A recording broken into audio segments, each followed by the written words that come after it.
कृष्ण। ओम नमो भगवते वासुदेवाय नमः। आइए आज के वीडियो में हम मार्गशीर्ष मास महात्म्य में 22वें अध्याय का श्रवण करेंगे। उससे पहले हम गणेश जी की एक पावन कथा का श्रवण करते हैं। बोले गणेश जी महाराज की जय। किसी नगर में अपने पुत्र और पुत्र वधू के साथ एक नेत्रहीन बुढ़िया रहती थी। वह श्रद्धा पूर्वक विधि विधान से नित्य ही गणेश जी की पूजा आराधना किया करती थी। एक दिन प्रसन्न हो गणेश जी प्रकट हुए और बोले, बुढ़िया माँ, तू जो चाहे सो मांग ले। बुढ़िया बोली, कैसे और क्या मांगू, मुझे तो मांगना आता ही नहीं है। तब गणेश जी बोले, अपने बेटे बहू से पूछ कर मांग लेना, मैं कल फिर आऊँगा। बुढ़िया ने बेटे से पूछा तो बेटा बोला कि धन मांग लो, बहू बोली कि पोता मांग लो।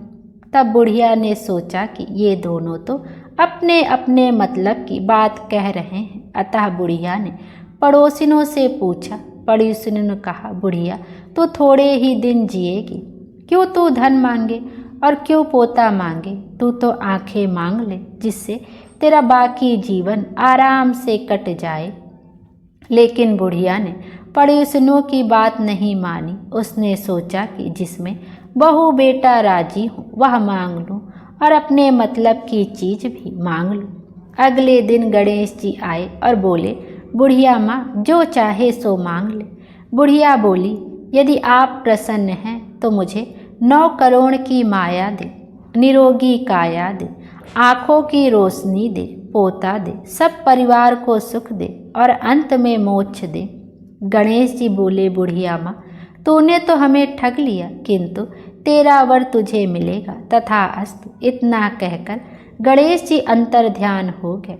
बुढ़िया को वर के अनुसार सब कुछ मिल गया। हे सिद्धि विनायक गणेश जी, जैसा आपने उस बुढ़िया को सब कुछ दिया वैसा ही हमें भी देने की कृपा करना।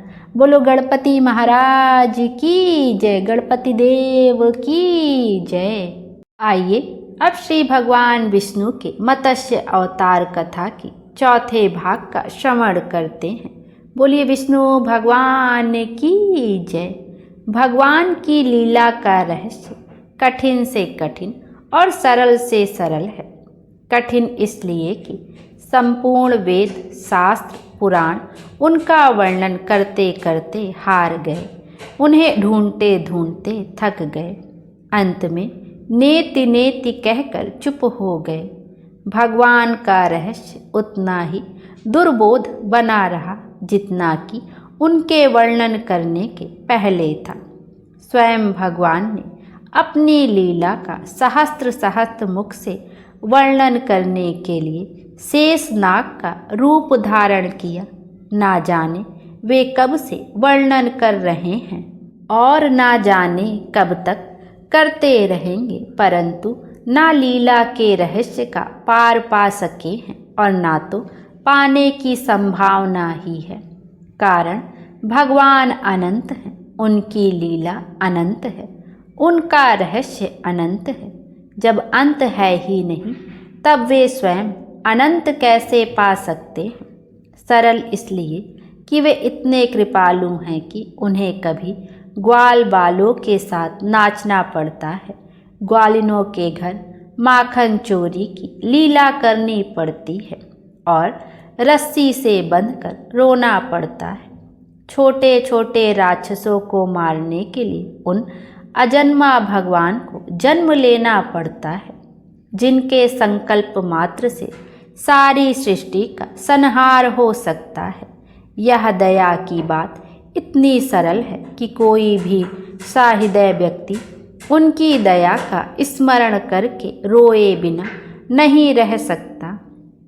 प्रलय की अपार जल राशि में एक छोटी सी नौका पर सप्तऋषि और आदिराज मनु संपूर्ण औषधियों का तथा समस्त जीवों का बीज तत्व लेकर बैठे हुए हैं। कौन कह सकता है कि यदि भगवान इनके रक्षक ना होते तो ये लोग उन कठोर तरंगातों से टकराकर चूर चूर ना हो गए होते। परंतु आड़ में छिपकर भगवान इनकी व्याकुलता देख रहे थे और अंत में इनके प्रगाढ़ प्रेम के कारण वे प्रकट हो गए। आज परम दयालु भगवान मत्स्य के रूप में प्रकट हुए हैं।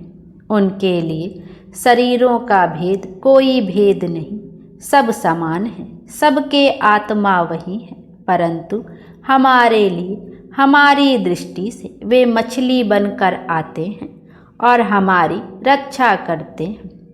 यह कम कृतज्ञता की बात नहीं है।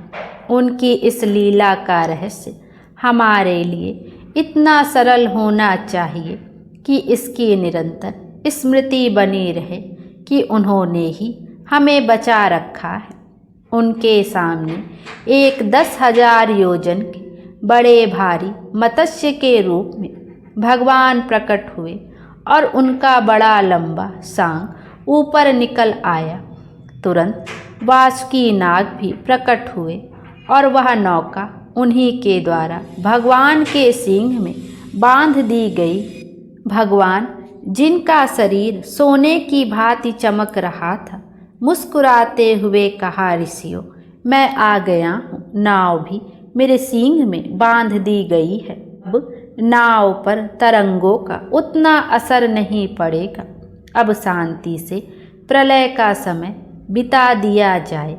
उन लोगों ने कहा, भगवान, ये शरीर चाहे स्वर्ग में हो या नरक में, शांत आश्रम में हो या प्रलय के उत्पाल में, तरंगों पर हमें इसकी जरा भी चिंता नहीं। केवल आप हमारे साथ हों।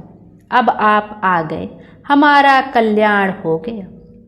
मनु महाराज ने हाथ जोड़कर कहा, भगवान, आपकी मधुर वाणी सुनने की बड़ी अभिलाषा हो रही है। जब तक हम लोग आपके सानिध्य में हैं, तब तक आप हमें धर्म कर्म के रहस्य समझावें। आपके बिना आपके स्वरूप, लीला आदि का रहस्य कौन समझा सकता है। मनु की इस जिज्ञासा भरी प्रार्थना को सुनकर भगवान ने उन्हें अर्थ, धर्म, काम, मोक्ष चारों प्रकार के पुरुषार्थों के लक्षण, स्वरूप और साधन बतलाए। उन्हीं उपदेशों का संग्रह मत्स्य महापुराण के नाम से प्रसिद्ध है। स्वाध्याय प्रेमियों का उसका अध्ययन करना चाहिए। संक्षेप में उसका सार संग्रह इस प्रकार किया जा सकता है। भगवान ने कहा, अच्छा, मैं तुम्हें धर्म का सार सुनाता हूँ, सावधानी से श्रवण करो। यहाँ मैं उस ज्ञान की चर्चा नहीं करता जो एक अनंत आनंद स्वरूप त्रिविध भेद शून्य है, क्योंकि उसमें बंधन, मोक्ष, जीव, ईश्वर आदि के भेद हैं। नहीं, वह केवल पारमार्थिक सत्य है और अनुभवगम तथा अनिर्वचनीय है। यहाँ तो केवल व्यवहारिक दृष्टि से विचार करना है। जहाँ धर्म, अधर्म, बंध, मोक्ष आदि के भेद विभेद हैं। इस दृष्टि से यह जो जगत चल रहा है, यह अनादिकाल से ऐसा ही चलता आया है और अपरिमित काल तक चलता रहेगा। सृष्टि के बाद प्रलय, प्रलय के बाद सृष्टि, यही इसका क्रम है। जब प्रलय हो जाता है, सारे जीव तमोगुण की घोर निद्रा के अधीन हो जाते हैं। तब मैं प्रकृति को क्षुब्ध करता हूँ, जीवों को जगाता हूँ और इसलिए जगाता हूँ कि वे स्वतंत्रतापूर्वक अपने कल्याण का मार्ग निश्चय करें तथा आगे बढ़ें। ब्रह्मा, विष्णु और शिव के रूप में तथा अन्य विभूतियों, संत महात्माओं और अवतारों के रूप में प्रकट होकर उन्हें सन्मार्ग बताता हूँ। जो लोग पूर्व संस्कार के अनुसार पशु पक्षी अथवा कीट पतंग अथवा किन्हीं जंतुओं के रूप में पैदा होते हैं, उन्हें क्रमशः आगे बढ़ाता हूँ। और जो मनुष्य योनि में होते हैं, उन्हें तमोगुण से रजोगुण तथा रजोगुण से सत्वगुण में ले जाकर भगवत प्रेम अथवा मोक्ष का अधिकारी बना देता हूँ। जिन लोगों के जीवन में प्रमाद, आलस्य और निद्रा की अधिकता है, उन्हें अर्थ, धर्म आदि किसी भी पुरुषार्थ की प्राप्ति नहीं हो सकती। वे संसार की संपत्ति, शरीर, पुत्र एवं यश आदि के लोभ से भी किसी काम में लग जाएं और रजोगुण की प्रवृत्ति उनके जीवन में आ जाए तो बहुत संभव है कि वे सत्व गुण में भी पहुंच जाएं। परंतु आश्चर्य है कि कई लोग पशुओं से भी गई बीती हालत में पड़े रहते हैं और अपने अमूल्य जीवन को नष्ट करते रहते हैं। शास्त्रों में उनके लिए अर्थशास्त्र का विधान है। वे भौतिक उन्नति में लगकर अपना कल्याण कर सकते हैं। जिनकी प्रवृत्ति रजोगुणी है, जो लोभ प्रवृत्ति, बड़े बड़े करावर, अशांति, ईर्ष्या और स्पर्धा में पड़े हुए हैं, उन्हें वहीं नहीं पड़े रहना चाहिए।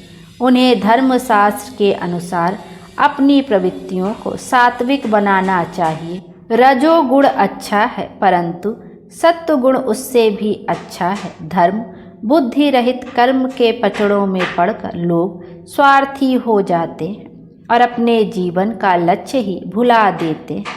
ऐसा नहीं होना चाहिए। प्रत्येक काम धैर्य के साथ करना चाहिए और करते समय यह ध्यान रखना चाहिए कि इससे अधिक से अधिक लोगों की सच्ची भलाई हो रही है या नहीं। जहाँ तक हो सके पूरी शक्ति लगाकर काम, क्रोध, लोभ से बचे और अपने शरीर तथा संपत्ति का उपयोग विश्व भगवान की सेवा में करें। कुछ लोग ऐसे होते हैं जिनकी दृष्टि इस दृश्यमान जगत में जितने जोर से लग जाती है और संकुचित होने लगती है कि वे सारे संसार की भलाई को उपेक्षा करके केवल अपने शरीर के ही पालन पोषण और ऐशो आराम में भूल जाते हैं। उनके सामने परलोक की बात रखी जाती है। जीवन बहुत विशाल है। जीवन मरण के चक्कर में कई बार स्वर्ग और नरकों में भी जाना पड़ता है। यदि उनकी ओर से दृष्टि हटा ली जाए तो इस जीवन के कुछ दिन संभव है सुख से बीत जाएं, परंतु आगे चलकर पछताना ही पड़ेगा। अतः संचयशील प्राणी परलोक के लिए भी पुण्य संचय करते हैं। पुरुषार्थों में जिसे काम कहा गया है उसका अर्थ स्त्री पुरुषों का संयोग नहीं है।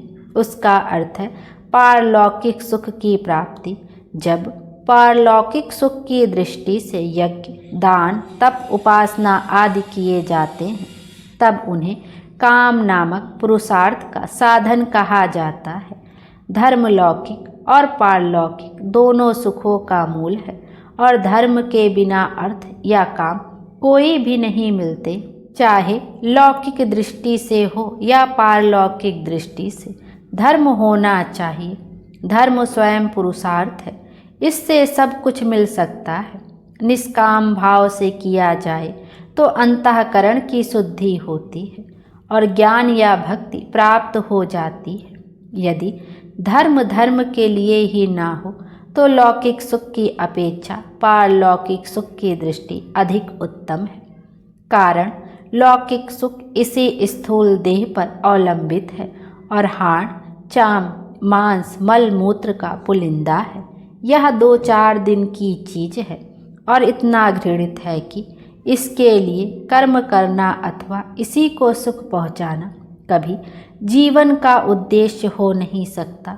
पारलौकिक सुख को दृष्टि सर्वोत्तम ना होते हुए भी इसकी उपेक्षा उत्तम है, क्योंकि वह सूक्ष्म शरीर से संबंध रखती है जो कि आत्मा या जीव से अधिक निकट है।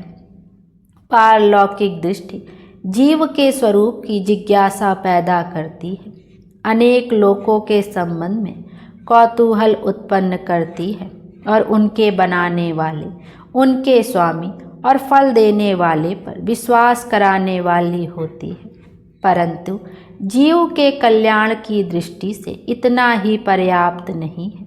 उसमें जो आनंद को एक अमृत लालसा है, सर्वदा जीवित रहने की भावना है और सबका ज्ञान प्राप्त कर लेने की जिज्ञासा है, वह इतने से ही पूर्ण नहीं होती। उसके लिए तो अनंत आनंद, अनंत ज्ञान और अनंत सत्य की आवश्यकता है, और वह केवल मैं ही हूँ।